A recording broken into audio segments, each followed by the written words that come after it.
Hi, I'm Matthew Curtis. I play AXEL on Fear Effect Sedna, and you're listening to The Residents of Evil. In a world of residents of evil, you can do all sorts of things, like be evil. And also, I'm Matthew Curtis. Hello and welcome to the Residents of Evil podcast. The second interview in our Fear Effect Sedna series is the man of many voices, Matthew Curtis. Matthew has been in the industry for quite some time and has voiced several characters in games and animation. He is the voice of the newest character in the Fear Effect franchise, AXEL. AXEL and Hannah have a secret past that complicates the dynamics of the team. Matt, on the other hand, is absolutely hilarious and gives us some great insight to Fear Effect and the voice acting industry. Before we begin, I just want to let everyone know this podcast is free to download on iTunes and Libsyn. I'll have the links down in the description. If you enjoyed this episode, please leave a like and subscribe for more. Alright, with that being said, let's start the show.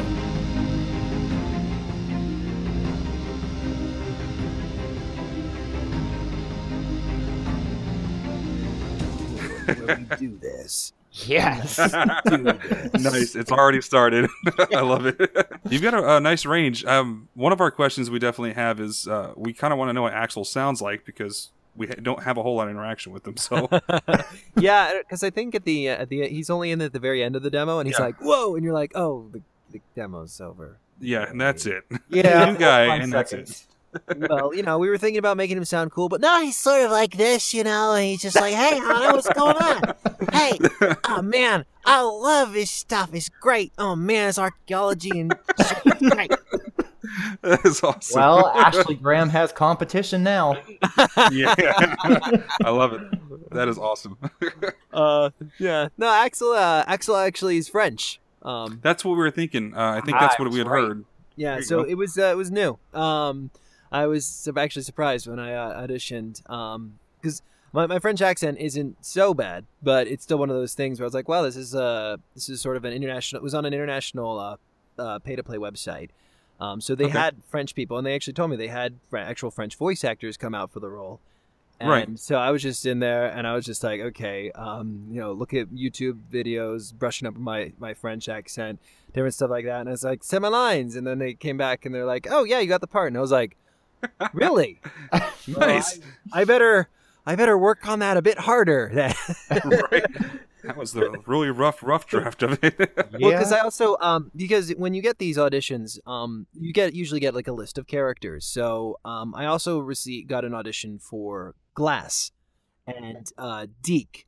Although my Australian honestly is terrible, so I was just like, okay, I don't think I had this. But I was like, okay, Glass. Well, that's up my alley. It's sort of this sort of deeper guy. And then I looked at the videos online because it was like, trying to get mimic as close as possible. And I was like, oh man, I remember playing this game. It was at my friend's house, and I wasn't allowed to play it because my parents said no, but I didn't tell them. So, and I was like, oh yeah, I vaguely remember because this was way back when. Was it the PS1 was the first Fear Effect? And I was so taken aback because I don't think I had seen anything like it, especially with the aesthetic of the cell shading and things like that. So let's go ahead and start with the rapid fire questions. All right, starting from the beginning here. Favorite color? Green. Favorite song? Depends on the day. Right now, it is No More from Into the Woods or Paul Anka's version of It's My Life by Bon Jovi. So it's a bit of a swingy one. It's pretty great. I love it. Nice. I'm going to go check that out. Favorite food? Favorite food? Tortellinis. So good. Favorite pastime or hobby? Lego brick building and singing. Sweet. Do you have any particular Lego sets that you built that you are proud of? I have not the special one, but I have a Millennium Falcon. I've got an X-Wing. I've got a TIE Fighter Infiltrator. I accidentally, in quotations, ordered a Doctor Who Lego set, which I love. And actually that stayed in one piece. My favorite thing I've built so far is one time when I had a little bit too much time on my hands, I took the Millennium Falcon, the X-Wing, and the TIE Fighter all apart, and I pretended they crashed on a planet altogether, and they built a giant robot out of all the pieces, and it was so cool. It was a lot of fun. Sweet. Okay, so what's the number one thing on your bucket list? Ooh, that's tough.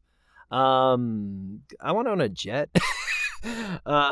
I want to own a jet, or I mean, if it's voice actor bucket list related, I want to be in the same room recording with Jim Cummings Robert Paulson, and oh man, what's his name? Why can't I remember his name?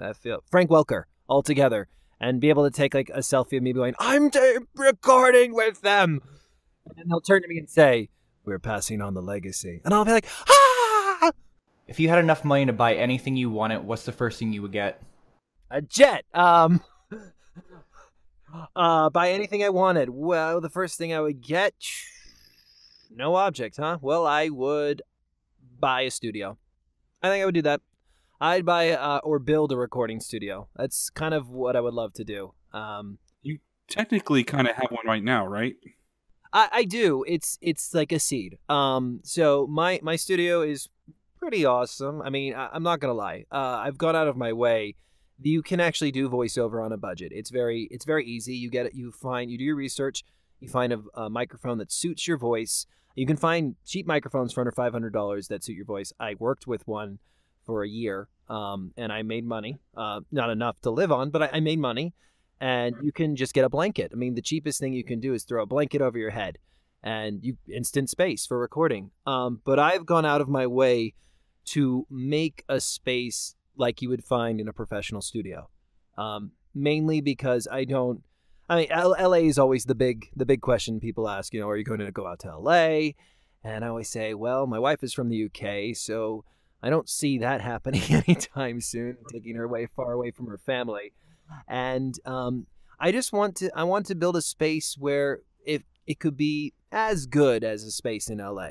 And because especially with the way streaming content, entertainment, video games, LA, it's a huge hub, but there's all this other stuff that's happening all over the world. Case in point, Fear Effect, France, I'm here in, the Bodunks of Virginia, between, it's just like nothing around in the small little town. And I'm working with some great people from Texas, Australia.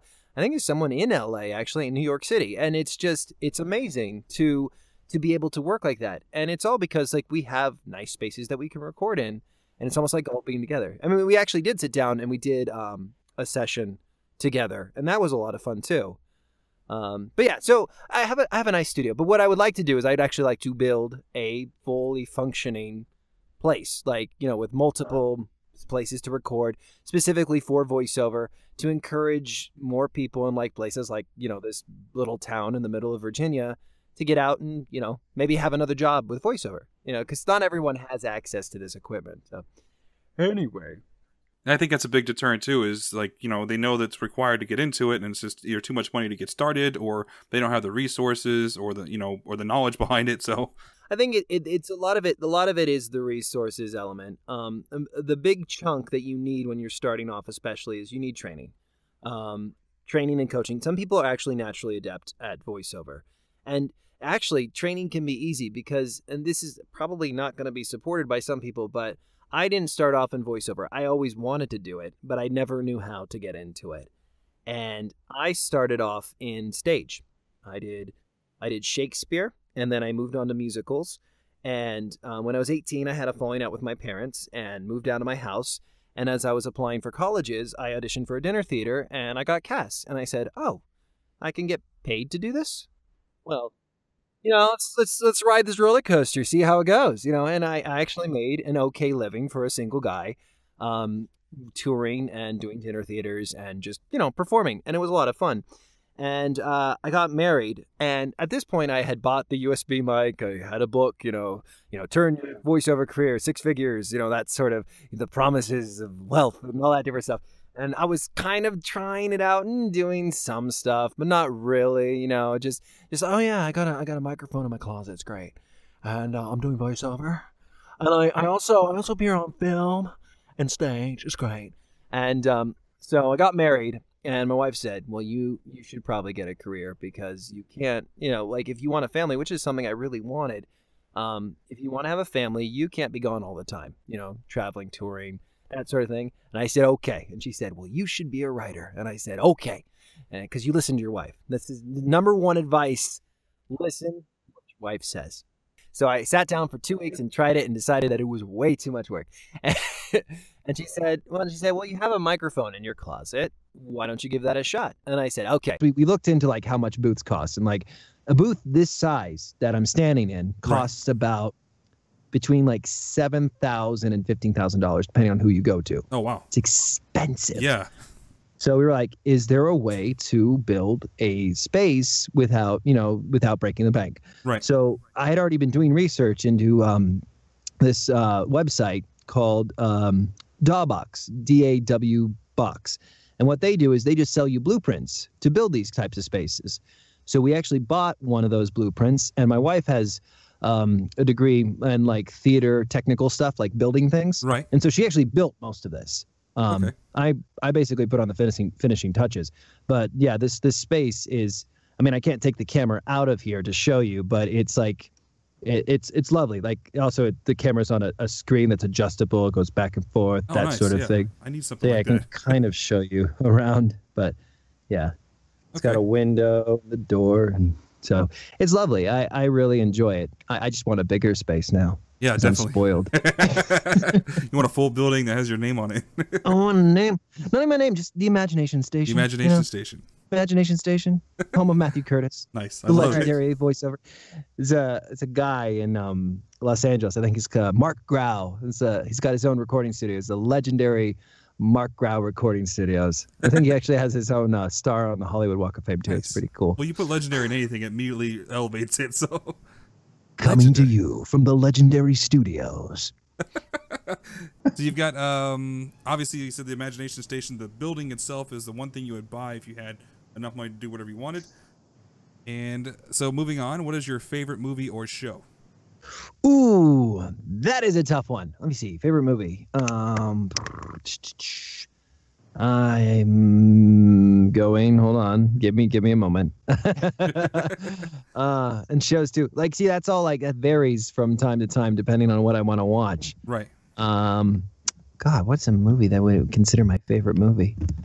I'm tempted to say Orgasmo just for the shock value, but I remember that one. that it's in the top 10. It's not my favorite, but it's in the top 10. Yeah, top movie right off the top of my head. I'd have to think about that one. I'd have to think. All right. And I should have had time because you provided me with a list of things to think about. Well, it's just a bunch of random questions. Yeah, no worries. No, that one probably does vary from time to time, Right. just based on my mood, what takes me, different stuff like that. For some reason, I guess for shows, nothing really has stuck out. I'm waiting for the new season of Stranger Things. Oh, Love yes, The Tick. yes. The Tick was really good. And I'm glad they made some changes they did from the pilot for the new Amazon Tick series, which was really good. But these days, while I'm waiting for my stuff to do, I watch silly internet review shows. Nostalgia Critic, Fayless, Cinema Snobs, and I love Cinema Snob. Right. And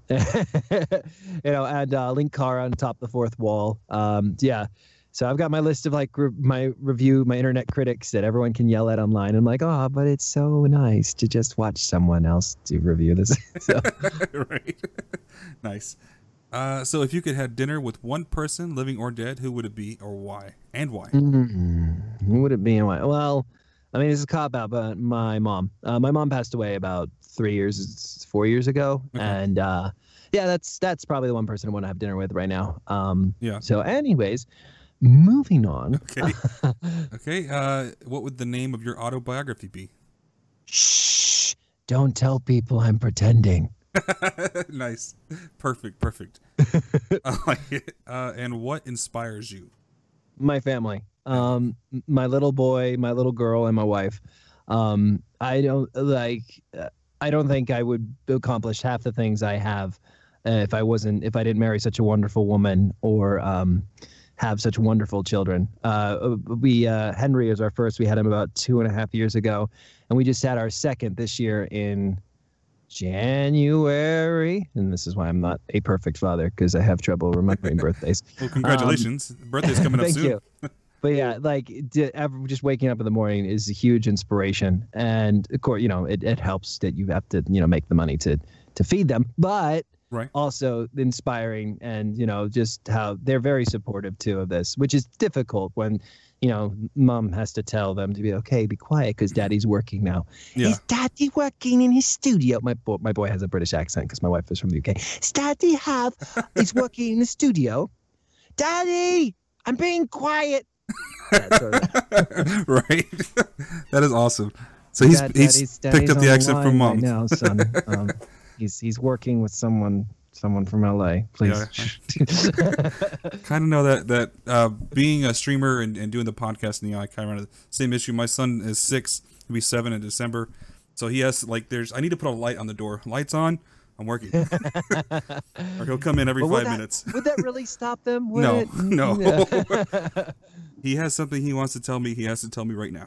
It doesn't matter what it is. So sweet. So and that's mine too. My whole drive in life is my family. This is the reason why I wake up and go to work every day. So we kind of started in this a little bit earlier. Let's go back to it and dive into it. So why voice acting? Well, as I said before, it wasn't my first motive into foray into performance. But it is definitely one of my favorite. I think actually it is the one that I always wanted to do, especially now that I do it and I know more about it and how to do it and where to find jobs, of course. Okay. But it is the thing too. It wasn't available when I was growing up, and I love performing. I just loved it. So, and the first things I did, I was 4 years old, and I did Winnie the Pooh. I remember that. And I remember the first thing I said to everyone, because we all stood in a circle because we're all children, between 4 and 7. My older brother's there, and everyone's like, "Oh, so what do you?" So when you're supposed to say your name and what part you wanted to be, or say something about yourself, and everyone saying things, and I was like, "I'm Matt. I'm gonna be Winnie the Pooh," and I was a bee. So not so much. But I had a line. No one else had a line, so that was good. And my line was, "Where's the honey?" And then, but the funny thing about that though is I knew I wanted to perform, but I actually wanted to really be an astronaut. Oh. So at least at that point, and I wanted to be an astronaut up until I was 13, but I always loved performing, and I did it. And I think it's just because I never really registered that could actually be a career. I just loved doing it. And so I started getting into Shakespeare and started doing musicals, and I had a great time. I loved it. And then, as I said, when I was 18, I got it falling out with my parents and moved out, got into theater and different stuff, did some on-camera work too, and got married. And then it was Emma who kind of really got me into voiceover. And I was like, oh, wow. Yeah, I remember doing these lessons. And whenever I would get behind a microphone when I was, kind of every once in a while when I do voiceover, I was like, this is awesome. I love this. And this is the beauty of the internet too. It's also we can talk. And I can do voiceover anywhere in the world from home, and it's great, and it's amazing. This morning I can't really talk about what it was for, but I was doing an animated session, so an animated series, a pilot for something. It's a game, it's an app, it's a game app on the iPad and Android, and they're trying out a series, so it's getting a pilot. And just getting to do it, and it's for a company in Mexico, and I'm playing a bull, and at one point I was just having such a great time, and I just stopped and was just I love my job. Right. Because the internet, and how where else would you get the opportunity to do something like that, working for a company in Mexico and getting to pretend to be a bull in a cartoon. That's awesome. It's just awesome. It really is. It's a wonderful career field. And obviously, just talking to you and seeing you here, you enjoy the hell out of it. So I love it. I love it. This is my happy place. It's one of them. Interesting. It is my happy place. It is your happy place. It's your imagination station. So AXEL is new to Fear Effect. What can you tell us about him? Well, I can tell you he's French. And he's a secret agent, and I'm doing terrible at his. I need my lines if I want to actually be the AXEL. His AXEL. He's an interesting character. He's definitely new. Yeah. He's a bit of an outsider, but there might be some stuff between him and Hannah. It's kind of touched on. I don't know how much I'm allowed to talk about, but he's a cool character. He's a secret agent. He's a French guy. He's cool. Definitely a skeptic starting off, because you always need one in these games. Right. And yeah, I had a blast playing Axel. He was a lot of fun, a lot of emotional highs and lows with him, and just a very, very smooth operator in a lot of ways. Nice. I really enjoyed it. It was lots of fun. Very, so- very James Bondish.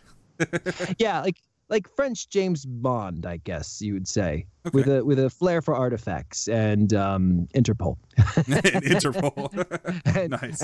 and mystery and pretty women and Oh, interesting. so All right. So is Axel a friend or foe? how much am I at liberty to say?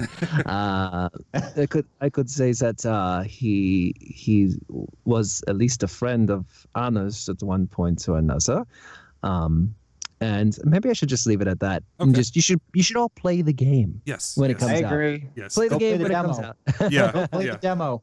Give the demo a Um, try and then look for the game. But yeah, Axel will be a part of the group. Okay. And I'm just gonna leave it at that. You know, if I could expand on that, does he have a bigger role in this game? Like his role isn't like too in and out all the time. Oh, trust me. So that I could probably that I could say with certainty that yeah, you see him at the end of the demo. He's there for the rest of the game. Okay, good. Okay, good. You know, whether or not he's going to be if Fear Effect Sedna does well, you know, if the community's accepting of it and it does well, you know, who knows? Maybe we'll actually get some more Fear Effect franchise games, which would be great. Right. That's what we're and- hoping for. Yeah, I would love it. I was especially Yeah. when I was reading up on Inferno and everything. I was like, Yes. Yes, Yes. somebody Played else is that. reading up on it. Yeah. We want that game to come Finally. out, or at least everybody wants it to come out. give That's us always something in the for comment it. section too. Sedna looks great. The aesthetic for Sedna looks great. Different stuff. But when are we getting Fear Effect Inferno? which I'm always Guilty. like, well, I'm like, well, I mean, I don't. My character probably won't be in that. Yeah, he's brand new, so Yeah, Hey, he's that brand doesn't new. mean he so- can't play a voice in there though. yeah, that's what we Well, were hoping. who- It's like maybe we can. I mean, you have a range, so you could do anything on there. Well, thank you. But yeah, I mean, I think it just also depends on how popular character Axel Right, is. right. Because they do. They always they do add a character, it seems, in every game of Fear Effect. I Yeah. mean, because the first one, it was just Glass and Anna, I think, for the most part. And Deke. There was the core, And Deke. the core 3, and then they brought in Rain for Rain Retro on the Helix. second one. Right. Yeah. So yeah, so like it seems like that seems to be the tradition for two games that have come out a long time ago. Right. But we'll see. Just I think if people want to see Inferno, just support the game. You know, help out the devs. The devs are very good at listening to people's criticism and trying to, you know, make sure the game appeals to a wider audience. Right. Because I think they know, especially like if this game does well, they get to probably work on more Fear Effect, and they've made it very clear they love working on Fear Effect. So That's what I Yeah. keep trying to get out to people. The game's been in hiatus for what was it, Ollie, like 14 years? Yeah, since they took out Inferno, yeah. you Yeah, know, and 2003. I mean everyone's a bit they're a bit not weirded out, but just I think it's a bit put off by the isometric Right. viewpoint because it's new and it's different. And it'll be interesting to see where they go with it, especially since a lot of games have pulled the isometric card these days. You know, you have what was that game? XCOM. You have what is it? Is it Secret Intelligence? What is that one with the performance? It's like turn-based strategy. I have it on my Steam account. What is it called? I can't I think of don't it. remember. They sneak around and they steal information anyway. But a lot of isometric games, and from what I play, it's fun. I enjoy it. I do kind of do. I mean, honestly, I do miss like the third person sort of view. I don't really miss the fixed cameras. So, I mean, because actually, what's kind of cool, interesting is that now because Fear Effect Sedna has gotten a bit of traction going, they're actually going to redo the original Fear Effect Right. with HD graphics. It'd be interesting to see what they come up with. Yeah, but the I mean, teaser we got looked beautiful. It was awesome. Yeah, it looks beautiful. And I mean, I just wonder if they're just slapping a coat of paint on that game, and calling it a day, or if they're going to change some things. Like, personally, I was never a real fan of fixed camera points in games. I mean, it was the standard for a while because we needed it. Right. But then, like with Resident Evil 4, when they first premiered like the demo for that, everyone got upset because it was in third person. They thought it would ruin the game, and it turns out it's one of the best Resident Evils in the series because it's one of the highest selling games in the PS2 of all time. So yeah. So, but yeah. So just I guess my thing would just be give it a chance. If the isometric stuff doesn't work, well, then I guess it doesn't work. But be supportive of the devs if you want to get Inferno, because they'll do it. If they get a chance, they'll do it. They'll do it. They love the game, and it was difficult. Talking about the fixed camera angles, that game specifically was hard because you had a lot of challenges that would come up that you couldn't see, and there was little to no forgiveness in that game. So if you made the wrong move, then you're done. Yeah. Well, that was sort of the trade-off. I mean, because it made game design easier for game designers for the fixed camera, and it was a way to present a 3D image, which was relatively new at the time and really cool, and it still is really cool, obviously. But it was it did add to the tension and things like that. It just it also sucks from a game playing perspective because you don't have as much control, and I mean, at least for me, I don't like fixed camera angles. I like to know what's going on. Nice. So how did you get this part? Yeah, well, actually, as I said before, so this was found on a website called Voice123, which is one of the better pay-to-play sites. There's one that right now that's in contention with a lot of, I mean, some of the stuff I know is like just more like voiceover drama that really no one cares about except for voiceover people. But there's a certain site right now that is in contention due to certain business practices that they practice, and they're not cool. And I'm just going to say that. Okay. But I don't want to point any fingers because that's not what we're talking about. So. But it's called voice123.com. It's one of the better pay-to-play sites. Pay-to-play is a gamble. You have to be good to be on the site because you will be competing with other people. Right. Which is what it is you pay a yearly fee to audition. And that sounds lame, and it kind of is.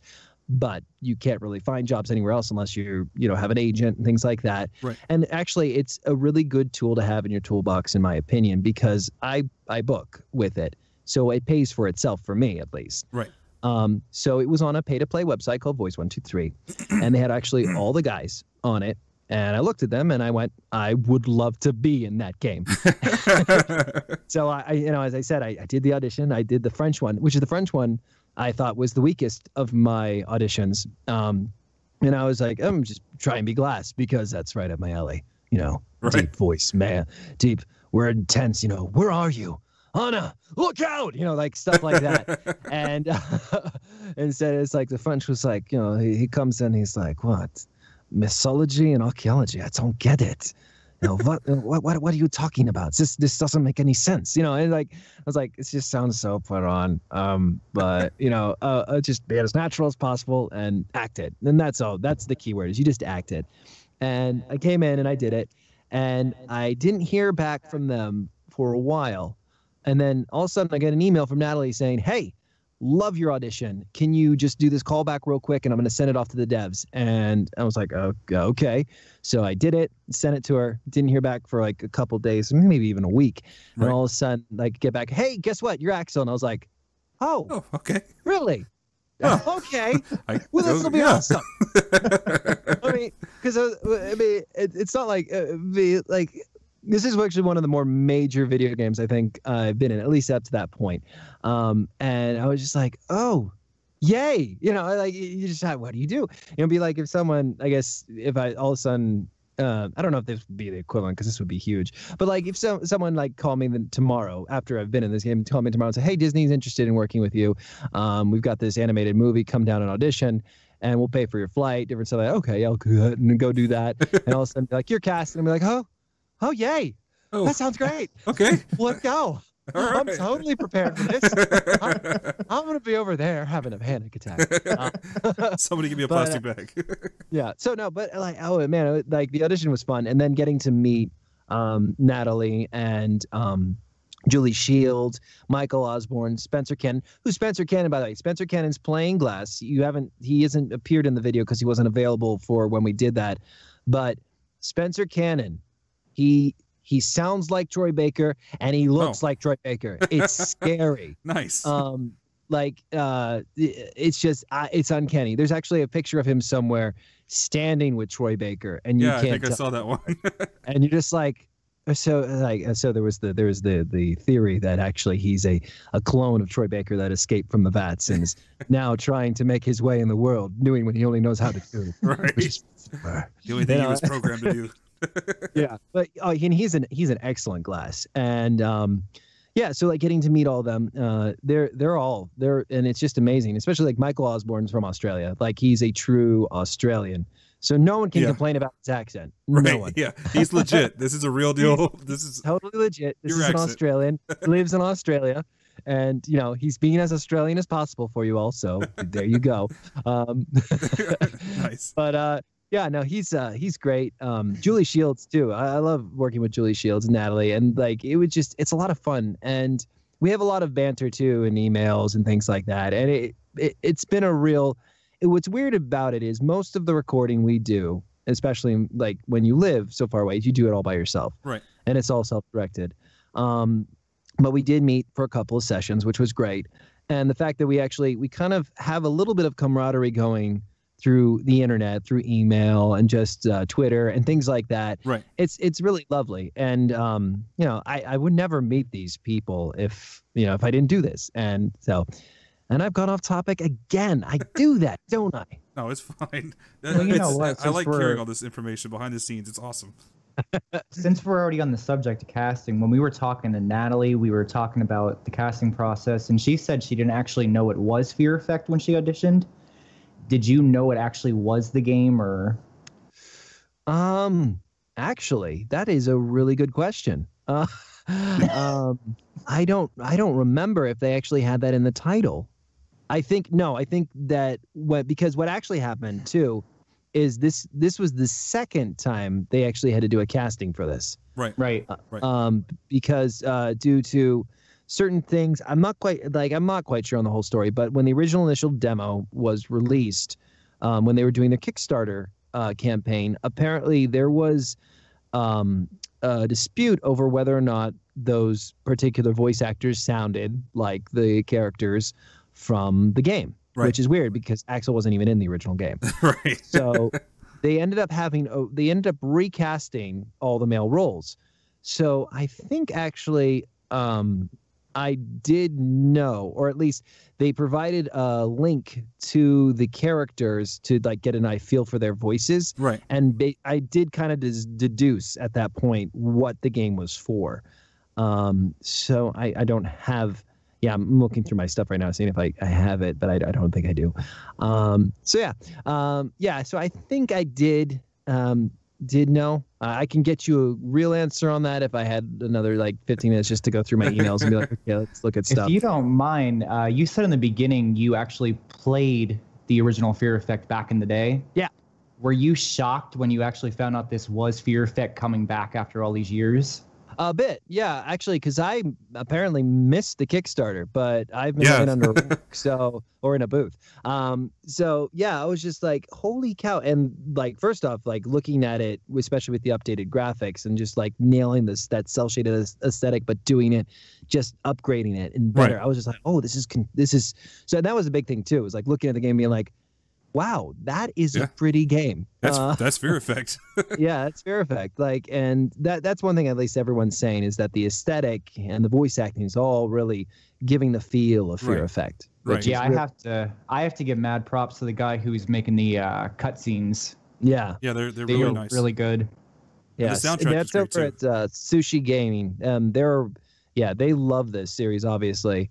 And that's how it sort of came about. Is another thing, which is the Square Enix Collective, which was the one that gave them the go-ahead for this. And obviously, this is a passion project for there, and they they probably feel so lucky that they're able to work on a project like this that they really, really care about. Right. It's like the dream job. That's why I keep telling people to give the game a chance. Like the isometric, everybody's complaining about it. just give it a chance. Let the series come back. Let it, get its feet back in the water. Yeah.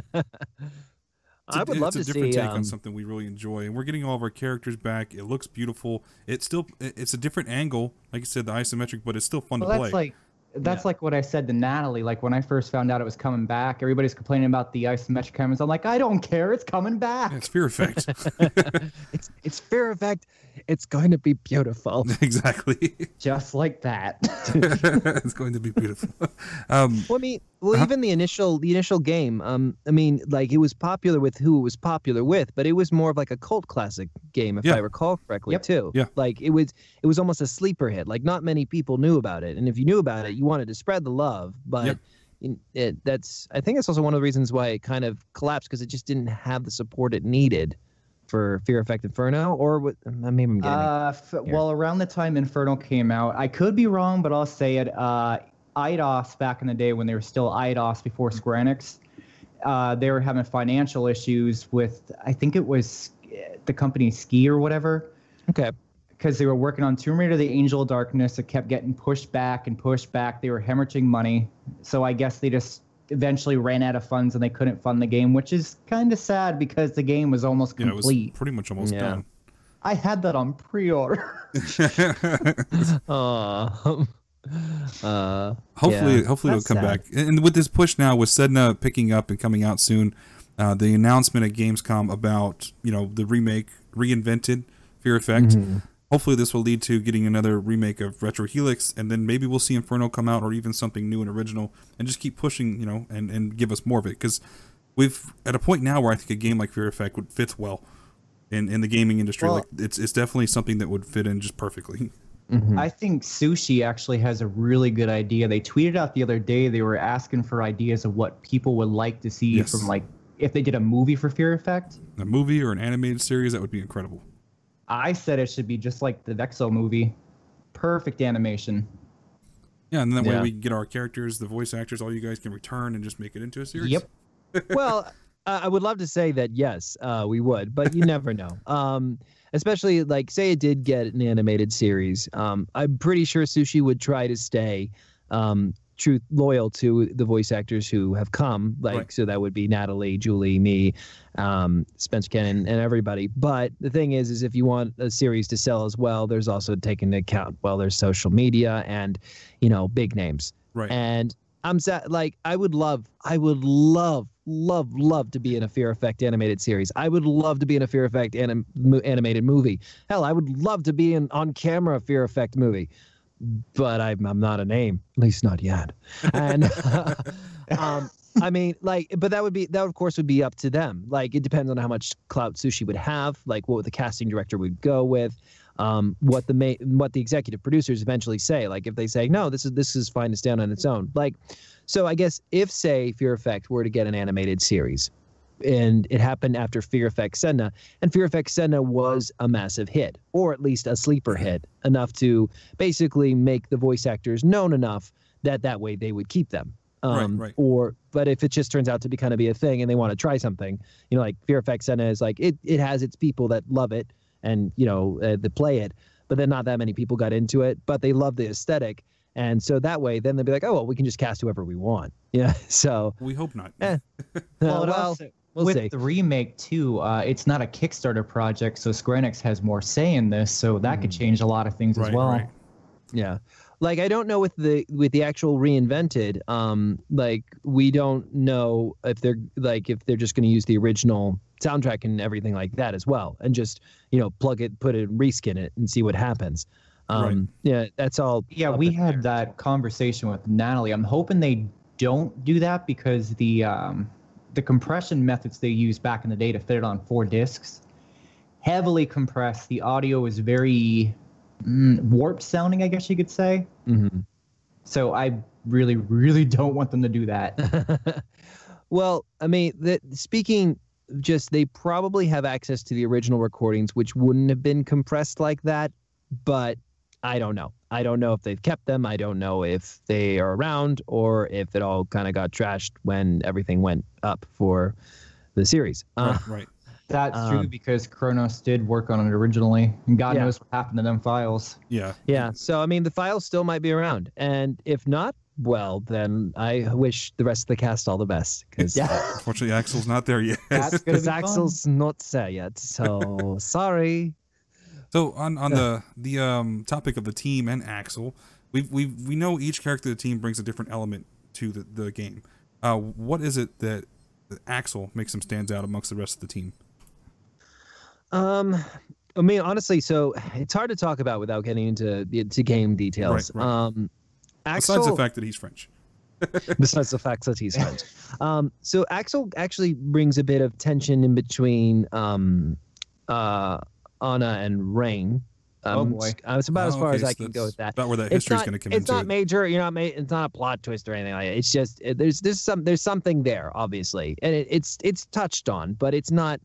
Yeah, it's just something, and he's more of a. I got this weird feeling when I was voicing Axel that a lot of what Axel is he's almost the person who played Fear Effect and the next Fear Effect and wanted Fear Effect Inferno to come out, and he's that character. Like it's not. That's funny. He's this because he has this connection with the past character and when she was younger. And he's kind of come into this game now, and he's new. But the thing is like he kind of is aware of I don't know. I had this weird feeling. Like, and also he's French, and sushi is a French company. I could be reading too much into it. It's a little bit of their own fan service into it.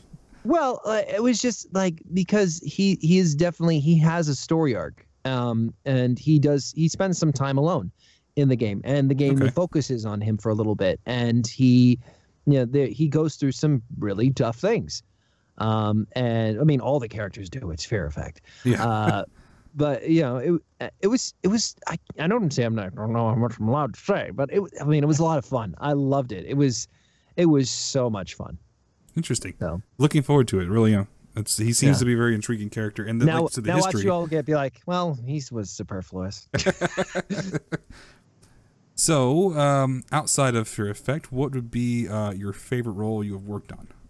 Ooh, that's a tough one because there's a couple of them. So I've done a couple of animated things. One is I recommend it's called Self-Lux. It's going to be a short, and this is a really fun role for me. And the story behind the story too. I'm going to go off the topic a bit, and then I'll tell you some of my this other favorite role I have for video games right now. This series is called Self-Lux. It's not a series yet. It's just going to be a short, but maybe a series. We don't know. It all started with a man in Trinidad who started his own comic series called Self-Lux, which was all about a female warrior, like sorceress, just amazing, and like her fight against evil. And it's a very beautifully drawn comic. And the thing is, he taught himself how to draw.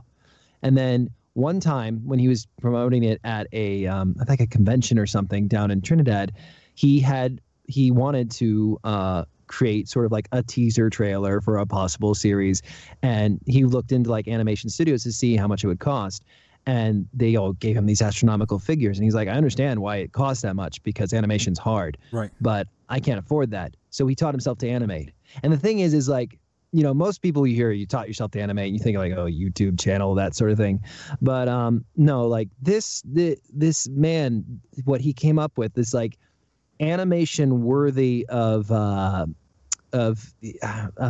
the 1980s intro to cartoons, like the 1980s X-Men and like G.I. Joe, that flowing animation. Right. And he just hold on one second. Let me see if I can actually find it for you. I'm sorry, I'm going off topic again. But so in that, and it was one of those weird instances where he posted the job saying, he said, I have no money. And well, he had money, but he's like, I don't have money to pay actors right now, but I really want to see this vision through. Right. And most of the times when you see something like that, you go, well, I can't really do that. And I looked at the animation and I was blown away. Yeah. I was just like, wow.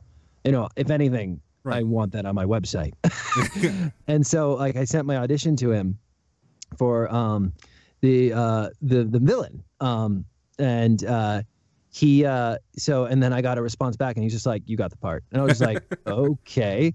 And just working with him has been amazing. Hold on, let me see if I can like working with him has been just a blast, and working in this animation and just everything. And he's very good at planning what he wants to do with the series if it becomes a series. Like, he's taken steps, he's done his research. It's just, and like he keeps us, he's very informed. And even if I'm not on, if it doesn't go to series, or even if I don't make it on the series, it's been a lot of fun to work with.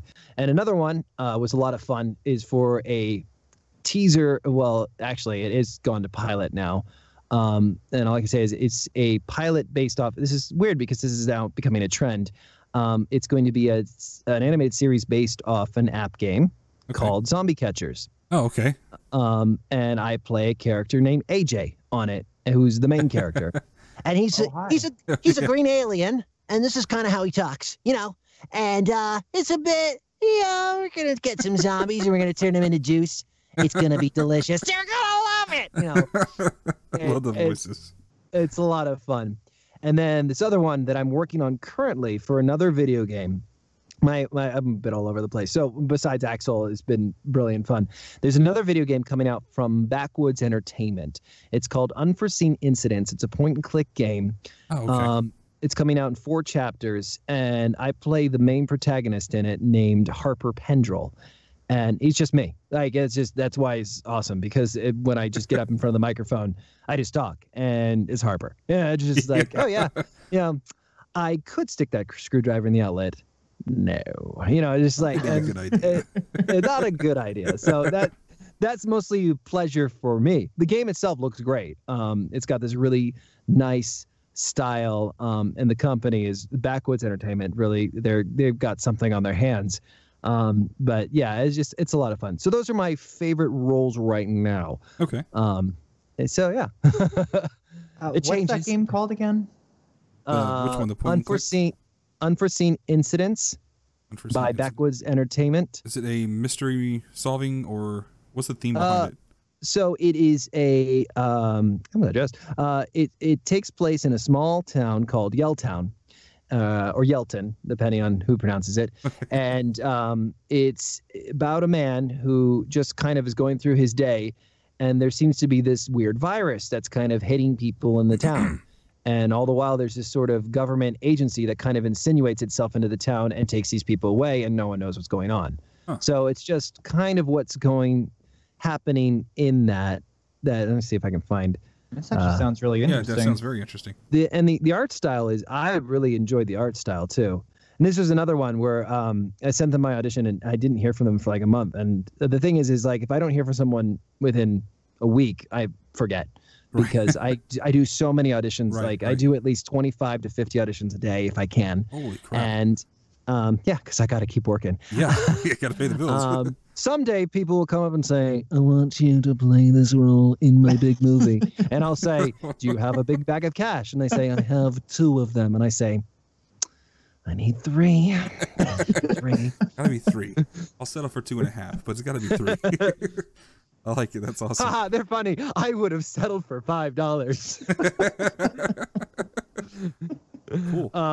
So it's a lot of fun. Yeah, it's a murder. It's not a murder mystery. It is a mystery though. It's a bit of a psychological thriller, and it's building up some good publicity. And it's going to be interesting. I'm really enjoying working on it. Where can the fans follow you on your social media? Oh, okay. So I'm on Twitter at Mike the Matt. You can follow me on Facebook. Please don't try and friend me. I know that sounds weird, but I try and keep my none of my voiceover stuff really goes to my Facebook page. That's mostly just for my family and close friends. Right. But you can follow me. You can find me on Facebook. It's Matthew Curtis. Just do like Matthew Curtis voice actor. I should pop up. If you like, you can actually find links to all my social media stuff on my website at mikethematt.com. That's MICTHEMATT.com. And I guess, if you want to hear me and other stuff, if you play Heroes of New Earth, I'm all over that. There's a game that called The Wardrobe that came out recently. I'm all over that game. You can hear me in Family Guy Quest for Stuff, Marvel Avengers. You can find me in animated stuff on YouTube every once in a while. And actually, if you go to my website, there's stuff that I do. I post some of my work on there. And usually it's enough just to like, get people around. Right. You can also see the specs on your booth and everything you've set up. I saw you had posted that on there. So people are curious to see what you built it with, what's in it. Yeah, yeah, definitely. Look around. You can hear, you can check out my trailers I've done for some different video games. There's a lot of stuff on my website. Just go to my website. It's great. MikeandMatt.com. That's the best first traffic, source. Get traffic. All right. Well, before we go into the final question, you said earlier that you looked up Fear Effect Inferno. What were your thoughts on how it looked? And, you know, I know there's not many videos out there, but there's screenshots and... Yeah, well, you can actually, there's the original preview for it is still up on YouTube as well. Right. Yeah, the E3 trailer. Yeah, which is amazing. Like, and I say I want Fear Effect Inferno. Even if I'm not in it, I would play it. Yeah, definitely. I would love to be in it, but I don't mind if I'm not. I would love to see this series come back. This is a really good series. Fear Effect has got something original going for it, and especially when it came out at its time, I think it was definitely ahead of its time when it came out. And that might be one of the reasons why, you know, it had only a small following, but nowadays, especially when games can push the limits and they can ask questions. Like they don't just have to be adrenaline driven rushes anymore. They actually can, you know, pose questions. You know, we had a game came out a few years ago. It's Spec Ops: The Line, which dealt with the issue. Yeah. That game was awesome. Yes. And the thing is like it, you know, everyone who saw it was just like, oh, it's just a regular old shooter, but the questions it posed and the gameplay that it made you face those things, and you're just like, wow. You know, and games can do that. You know, we're living also in a like a resurgence of point and click adventures, which which can sometimes be silly or could sometimes even be, you know, like Telltale. That's all point and click adventures. Yeah, really. But those are amazing games, you know. And yes, like, I think Fear Effect can definitely find a home with fans, like not even just fans, but regular players, and like be able to pose some really good questions, have some fun, and you know, make people uneasy and question things. It'd be great. It's definitely.